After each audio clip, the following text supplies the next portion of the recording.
Hai, melodia astăzi e sărbătoare și este zi mare, măi! Dă volum la voce! Patru puiu, fratele meu! Patru puiu să aibă noroc și fericire! Fratele lui Bobby! Alo, atențiune! De la Scola 1.000.000! Patru puiu! Patru Mădălin! Patru Bobby! Și Iulia la mulți ani, 1.000.000! Mulțumesc mult! Atențiune! De la Bobby 500! Special pentru Iulia, soția lui iubită! Să aibă noroc și fericire! Una, două, trei și... Hai!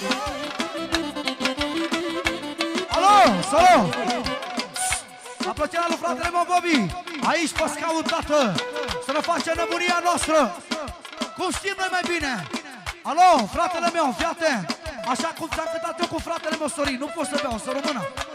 Iau medicamente să mor! Să mor dacă te mint! Dă volum la voce!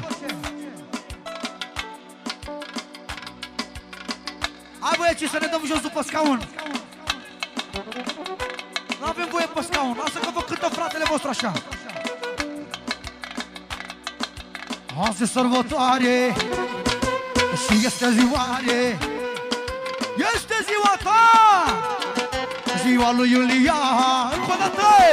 Azi e sărbătoare și este ziua-re, este ziua ta, ziua lui viața mea, viața mea,